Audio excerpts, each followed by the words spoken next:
America may be cooked in the world of automotives. It honestly kind of blows me away that we were able to bomb the out of Japan. I mean, drop nuclear heads. That's one of the N words you're not allowed to say. Trump says that there's two N words. We all know one, and the other one is nuclear. We dropped nuclear bombs on Japan's head, right? And they were able to rebuild their civilization, rebuild cities, and not only that, get to the point where they kick our ass in building cars and automotives. It's actually cheaper us to get for cars from Japan than for us to build them here in America. I hope we fix that. I hope we fix that. But the people who may be even more cooked is with the Chinese. The Chinese, I fear their cars may be far superior than ours. A lot of hot takes in the tech world, and I see a lot of them in the comments section and in articles all the time, and one of the most common ones is, if communism fails, why is China so advanced? yo, have you seen these Chinese electric cars? If they ever came to the US, they would cook everything that we have here. They are too good, they have too much tech, and they are too cheap to not dominate everything. The same thing with the Mahindras. The Mahindra BE6, I would buy that thing right meow. And so I figured I should get my hands on one and actually figure out if that's true or not. And, yeah, you could say there's a little something to it. There's a little something? Are you telling me they're not completely full of shit? I mean, that car looks nice. There are so many crazy things I've learned about this car while I've been testing it, but let's just start with the basics. This car here I've been driving for the last 2 weeks is called the Xiaomi SU7. The Xiaomi SU7, huh? Dude, that shit, that little wing shield that popped up in the back, that shit was fire. Yeah, that Xiaomi. So the Xiaomi that makes basically everything in China. Wait, don't they also make shoes? Tablets, headphones, robot vacuums, printers, appliances, and smartphones. And they even refer to the trims of this car as the SU7, SU7 Pro, SU7 Max, and SU7 Ultra. So this Ooh, I would want the Ultra. Here is the SU7 Max, okay. And this retails for about $299,000. Okay, but how much in like real money? Chinese yuan, which actually converts to about $42,000 US, which is gonna be a lot more impressive in about 5 minutes. So okay, I was gonna say 42,000 that's not cheap. I mean, there's a lot of cars cheaper. Base specs. This is a fully electric four-door sedan, 101 kilowatt-hour battery, dual motor, all-wheel drive, 673 horsepower, and 320 miles of range. Already, those are specs on paper on the level of like a Tesla Model 3 Performance, which today costs like $55,000. Okay. Now, looking around the outside of this car, it looks like a pretty reasonable car. I think a lot of people would agree. But that's the thing. This is Xiaomi we're talking about making this car. And they're not a car company, which means they don't have any previous designs that they have to pay homage to or any traditional lines and shapes that they have to keep around, which means a little bit less prestige, yes, but also a little bit more freedom. Because I see them taking stuff from all over the rest of the car industry in this car. Like these headlights, for example. That is very much a McLaren-looking headlight. That's a little different. And they have Lotus lines on the hood here. Your first two phones were Xiaomi? You got, bro, those phones were bugged as fuck. And as you get back, even more. Also, just side tangent, I just want to bring this up once and only once. I tried adding a chat feature to the video, so if you guys could just try chatting or emojis and whatnot just to see if it pops up. It looks like a Porsche Taycan from the side profile, if I'm not crazy. It has these thin bezels like the Polestar, and then a thicker taillight across the back, which kind of looks maybe like a Lincoln or some others. And then there's a fully active wing on the back that car can twerk with that wing. God dang, girl. That ass can pop. Kind of looks like a Mercedes-AMG GT. All of these are more expensive cars from more premium brands. So they kind of meld them all together into... That's a polite way of saying that they stole those ideas. You're saying that the Chinese stole ideas from other companies and put it into one product? I never would have imagined. One car with this kind of unique purple color that honestly I think looks pretty good. And we're not even on the inside yet. I mean, fuck it. They ballin'. So the inside here is where they really start to stack the wins. Look at that. Guys, you know I'm a complete sucker for this. Look at that roof. This is a nice car, not just in like a nice with an asterisk type of way, like, oh, this is nice for a $45,000 car, or, oh, this is nice for a car I've never heard of. No, this is a nice car. It's got this pretty clean design all around the interior. Again, bringing in inspiration and premium features from a bunch of different places. Like these are comfortable, heated and ventilated leather seats. This heated steering wheel looks and feels a lot like a Porsche steering wheel to me, with the shape and the simplicity and just a few buttons with stalks at the bottom. There's a big, bright, and automatically aligning HUD in front of me, right in front of the road at all times. And that's right above a small display behind the steering wheel, and then a 16-inch primary display in the center. And then there's storage everywhere. There's here in the middle. Can I play Fortnite on it though? Between the front seats, where they've also cleverly stored a flashlight powered by the car's battery, kind of like Rivian. And believe it or not, a tasteful amount of real hardware controls here. There's a power on-off button right here. There's temperature controls up and down, fan speed up and down at my fingertips. You can also put the wing up or down at the back of the car. So you can literally make it twerk? And there's a lift height because there is, of course, an adjustable air suspension. Up at the That's cool as fuck. top, there's a pair of air-cooled 50-watt wireless chargers because, you know, if you got a Xiaomi car, you might as well have a Xiaomi phone with 50-watt wireless charging to match. So those go up there. There's also a huge tinted glass panoramic sunroof over my head. That's so cool. Very nice feature. The headliner is all Alcantara everywhere. And there are 25 speakers in this car that sound really good, and ambient lighting everywhere that pulses to the bass of your music. I'm sold. I need one now. You got me with the RGB. I'm gonna be coming down the highway looking like looking like something out of Cars, out of the Pixar movie or the Disney movie, whatever it is. In the colors of the album art of the song that's playing, because it's connected to the car and it just knows that type of thing. And that's not even mentioning the backseat experience of this car, which is also really nice. Those screens for the rear passengers are Xiaomi tablets, because of course they are. I haven't even driven it yet, and it's already feeling like a $60,000, $65,000 car. Can I play Fortnite on it? But there are not one, dude, RGB, but two extra horsepower, really cool features I've never seen in any other car that are in this one. So like, number one is the software. You're telling me I can't play Midnight Drift on this? Dubs edition? Are you serious? Are you serious? You're telling me I can't hook up my controller, let this thing drive, and just be playing, kick it back? The software is so good. Can? This feels like a preview kind of like what Apple might have done if they'd made an Apple car. I say that because it's super smooth, just like a smartphone, but also it's a car made by someone who makes a phone. And so the car plugs right into the Xiaomi ecosystem in so many ways. There's a wireless charger, but also wireless screen mirroring. It connects to various other Xiaomi smart home accessories like security cameras. You can sign into them with the car with your account. So everything from text messages to map directions are all syncing from your phone. And hey, if all else fails, thankfully. Honestly, that's a terrible thing, because what if you have a side chick and all of a sudden she's trying to hit you up saying, yo, where are my nuggies? You promised me we were going to come by for lunch, and then just something happens and like your wife's sitting next to you in the car and she's just looking at you like, who are you bringing nuggies to? Who is? Do not call or text? Who is that? As a backup, this car also happens to have wireless Apple CarPlay, and it's nice. I think it is the biggest, nicest window of wireless CarPlay I have ever seen in a car. I think probably my favorite example of the software being incredible in this car is you see the speaker in the headrest behind me.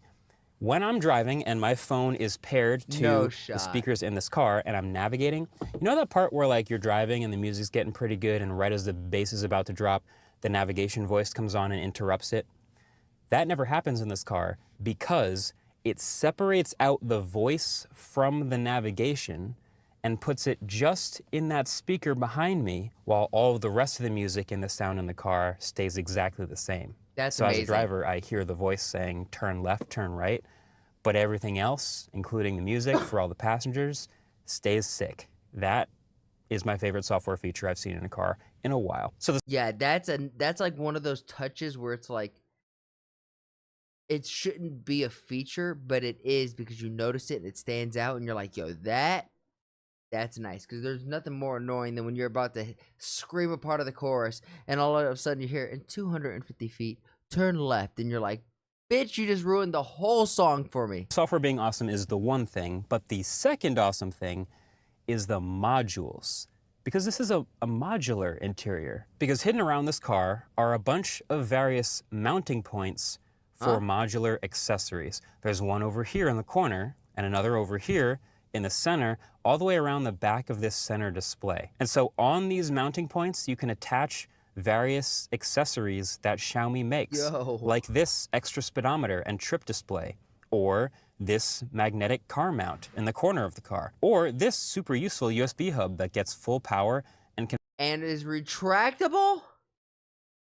Pass it along. Hey, it's like me. It's a grower, not a shower. Along through a cable to passengers in the back seat or wherever they want. There's also like, high-quality microphones that pair to the car for a karaoke experience, or even long-range walkie-talkies for some reason if you What the fuck? This is amazing. need to maybe shoot a video with the car and communicate with the camera car. What other car does this? I've never seen the ability to customize exactly how much hardware or how little hardware you have in the interior layout like Xiaomi does. I mean, they're not a car company, clearly, but they've come up with some really innovative things to make the car uniquely your own. You can make it maximalist. You can make it minimalist. You can do as much or as little as you want. And that'll, of course... God damn it, the Chinese are doing it better than we are, boys. America, I feel like we may be cooked. Fluctuate the price you pay, but hey, that's up to you. I think that's pretty sick. All of that is without even mentioning all the little stuff like the active noise cancellation in here, the quality of the speakers, the surround sound, all of the other things that the software does really, really well. And I haven't even gotten to driving it yet.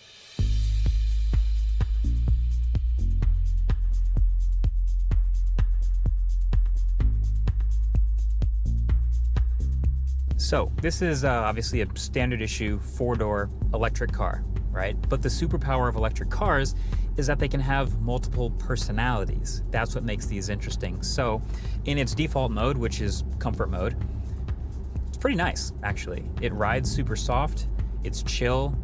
The air suspension is actually pretty incredible. I feel like this is on the same level of absorbing all these bumps and all these potholes and the things on the road as the Lucids that I've driven. Like, this is really quite good. And it never gets too unsettled. The accelerator pedal, it's responsive enough. It's not like super twitchy and aggressive. It's obviously the comfort mode, so you feel like you have all the power you need, but it rolls it on nicely and eases off when you remove your foot from the pedal. And what a lot of other EVs don't have is this really high degree of customization over exactly how that feels. Like, there is a full-on power delivery slider. You can move it to be a Yeah, how bad is it? You know, there's gonna be YouTubers who are like mid-max this shit, who are like fucking Twitch streamers. They're like, yo, bro, you want to get this to like 1072? You want it in auto and take the torque split compensate, just turn it off, you know, and just and put this to stable, and bada boom, bada bing. I'm telling you, boys, you're getting the best of all the worlds. Just mid-max the fuck out of it. A fully rear-wheel drive vehicle all the way to a fully front-wheel drive vehicle, and then the lift-off regen is nice and secure and assuring. This is you'd never have to take the car out of this mode if you never wanted to. This is a very reasonable thing to expect from a 4-door electric car. But there's also a drive mode knob down here. If I just turn it one notch to the right, everything turns red. The graphics in front of me change. I get my estimated range and my speed and how much power I'm using. And then I rotate it again, and it's Sport Plus mode. And there's a G-force meter now. And now are you telling me it's with enough force it can hit the G-spot? Are you telling me that this car can generate enough force to hit the G-spot? All of a sudden, the accelerator pedal is way more responsive and twitchy, and everything firms up. And the steering is definitely heavier. Why are we firming up? So this feels much more like why is this video trying to get me so aroused? A fun type of drive, and it's not quite on the maxed out level. Like, I know people want to compare this to Porsche Taycan. This is not Porsche Taycan levels of sporty, but it's like one notch below that, which is still really good. It's got all the EV party tricks. It's not a car company. 0 to 60 in under 3 seconds, launch control, and even a little boost button where if you press the drive mode button, you get this crazy graphic on the screen, and then that light speed, bro! That's all of your power, which is sick. So obviously it does great in a straight line with 600 plus horsepower, but it kind of handles on the same level of Model 3 Performance or BMW i4. This is a really capable car. It's kind of like a wolf in sheep's clothes type of car where you see it on the road and it doesn't necessarily look like something that has Porsche 911 Turbo S I horsepower. mean, I get kind of but Porsche it vibes does. from it. And so yeah, it just gives you this confidence of being able to place the car wherever you want on the road. I think that's a beautiful car. And that is the superpower of electric cars. Plus, it's got these active bolsters. The seats are hugging me when I go around turns. So when I turn right, the left bolster kind of like hugs, like catches me a little bit. Ooh, this is something those your very butt expensive cheeks. G-Wagons have done and popularized for a while now. It's a little weird, not gonna lie, but it just makes you think it's doing something. It's also become much more apparent as I'm driving this car how well built it really is. It does not feel anything like the $42,000 price tag might suggest. So it doesn't feel like, cheap. obviously the materials are one thing, and you've got these leathers all around, and the stitching, and these different contrasted materials, but also just in general, like it's quiet in here. I don't hear motor noise. I don't hear wind very much. Good comms. I don't hear good other comms. cars or noises around me. I just thought that was good audio adjustment, and it probably still is, but like I don't hear none of that shit. Do y'all? Outside the car, like I can verify that there are Perhaps. noises out there that I'm not hearing. It's sick. And then there's the maybe. active noise cancellation on top of that. So it just feels like a really serene, calm experience just because it's so well built. And you might have also noticed the LiDAR box right above me on the top of this car here, because the other button on the steering wheel is Xiaomi's full self-driving, which doesn't work on every road here in the US, but in China, Go figure. you have Pilot Pro and Pilot Max, and those will take care of almost all of the driving on almost all of the roads the same way something like a Tesla Model 3 might here in the US. So I turned it on this road. This is a smaller single lane road and it's totally fine. And there's all sorts of things like obstacles that it has to avoid, and it handles that. It's never really done anything to give me pause or seem kind of weird, and it's not even designed for these roads or this market. So I imagine in China it's even better than this. I'm honestly trying to think of like a negative. Now that I've been living with this car, It's so good, bro. I can't even think of a negative. We all should buy one. America, we're cooked. and I've been driving it for weeks. Fuck. I've driven and reviewed many other cars for the past couple years, and usually the downsides are so obvious. Like, oh, the tech is usually pretty bad, like the software is bad. But well, this Software's is amazing. Xiaomi. Like, they make smartphones, they make all this tech already. The software is great. The self-driving works. The cameras are great. The displays are great. All the tech is there. And then all the EV fundamentals are also still there. It has Man, we have to have a serious like heart-to-heart in America about having like old school corporations like HP. Like HP is a good one. Like HP used to make printers, they used to make refrigerator appliances, pretty much any electronic in the kitchen they were making. And they were dominating, they were leading innovation, and then some guy came in and laid off a bunch of people and just started focusing on shareholders, and corporate greed took over. And I'm not saying that socialism is the answer. It is funny though that capitalism, when it worked its best, had a lot of socialist things underneath it, though it wasn't socialism.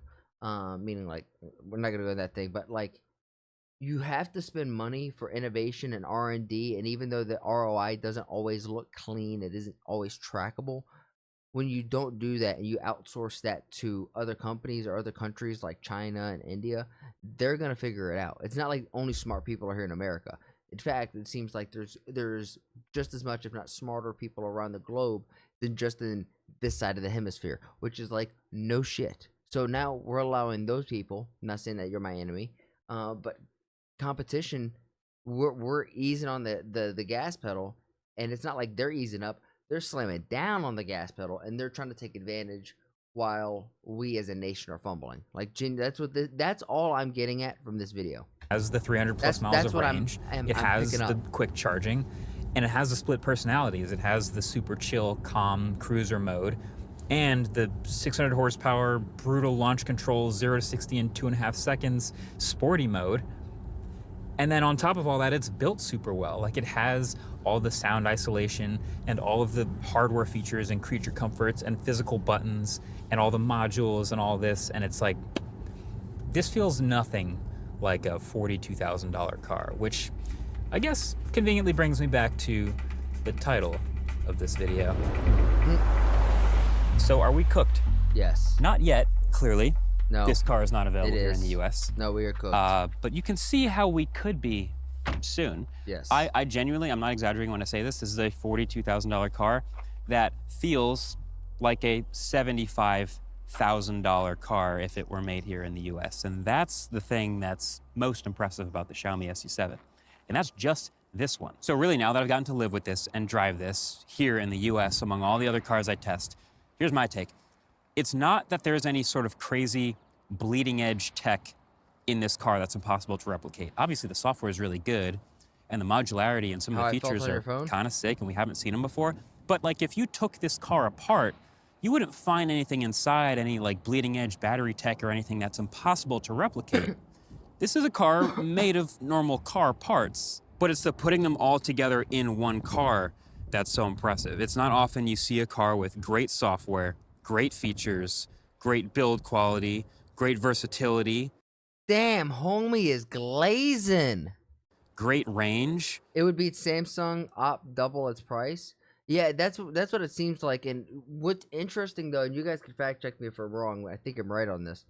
Over in China, even middle class people, a lot of them don't necessarily own vehicles. Maybe the family owns a vehicle, but most of the time that vehicle isn't being used because it winds up being cheaper just to Uber everywhere, right? And I think that's kind of the direction we're headed in America, especially with Tesla. Once it gets good enough for the robo taxis, especially if they're just full self-driving cars, you just hop in, use your apps to say where to go, and it'll just take you to an area and drop you off. That sounds kind of far off and futuristic. It's really not with this, and it's like it really does kind of blow my mind. It is kind of a slap to the face or slap to the dick about how far ahead this is with it being just normal parts. There's no bleeding edge technology. It's the well-built package. And over here in America, it seems like we're doing the 2 for 3 standards. Like, there's 3 things you want, but you only get 2 of them. You have to sacrifice one. And it seems like that sacrifice as a nation, we've been like, okay, that's something we come to expect. But this is the full package. For U.S. middle class earns like $50,000 a year, I guess. But in India, China middle class earns like $25,000. I would honestly say that the middle class probably earns like 50 to 60. But the prices here are in what they say. The paper inflation is not the actual practical inflation. I said this in a stream yesterday or the day before, where Lo and I were breaking down grocery prices, and within 1 year, we're up almost 50% on food and expenses. It's like, stuff is not actually getting cheaper, right? The tariffs are getting passed down to the consumers and are getting passed down to us, the everyday people, and our wages are not increasing to offset that, right? So even if you do get a better job, it's not 50% better than it was a year ago. If you're in a very blessed position. But even then, that's not sustainable, right? So we're gonna have to see within the next 3 years what it really feels like, because right now it hurts. And a great drive, and all stacked together, like, that's pretty elite. There is basically no question in my mind that if a car like this was available in the US for... This is the max version too. This isn't even the Ultra. $42,000, that it would crush, of course. Yeah. The fact that it isn't is, of course, inherently political, and there's all the tariffs and import... Inherently, it's overtly, politically, 100% political. The same reason Mahindra isn't over here as well. Mahindras would kick our ass. It literally would just be, we'd be buying Chinese and Indian cars. Fees and all that, that's super variable. And we may... this guy who drives a Toyota Tacoma. I love my truck. Never get a car like this available in the US for $42,000. But I would even want the Helium. Europe will, allegedly, in 2027. And I would say that the competition over there is at least in a little bit of trouble when that happens. The idea that the competition is getting stronger and that cars like this actually exist some other places in the world is really exciting, and heightens the ceiling for all EVs. It raises the ceiling up for all cars to get better and more impressive and more complete like this one. So lesson learned. It's going to be fascinating to keep an eye on this stuff in the future. If you want a more raw, like, daily living with this vehicle type of video, check out the Autofocus channel, where I shot a video on the Xiaomi phone of the Xiaomi car. Thanks for watching. So hey, it is of course the holiday season, and in case you missed out on any of those Black Friday deals, channel partner Ridge is still running some of their biggest sales of the... Nice. I already have a Ridge wallet, so no thank you. That's exactly what I said. Like the first comment is exactly what I said. That's not even the ultra one. This is just basically the one above base, right? And it's their first ever car. Imagine future iterations. Oh my god. 1560 horsepower. Let's go. I typically don't care about variations in the naming. Just give me a 360 camera, ACC, and efficient, robust rims. I mean, that's what this car is. I mean, this car was insane. We can't not say this. It took Xiaomi less than 5 years from zero to produce this car. Apple took 10 and gave up. Everyone can make electric cars nowadays. I mean, look how EV brands like brands they have in China. Look at Matt Remick, how he started. Combustion engine is something else that require years of research and development and resources. Electric vehicles can and will help some brands to restart. First brand that comes to my mind is Kia. I think Kia is doing a really great job with these electric vehicles. In Europe, they weren't very popular, but with EVs now, it's a different story. Huh. I did not even think about Kia. I used to have a Kia, and then it got rear-ended. That's how we got a Tacoma.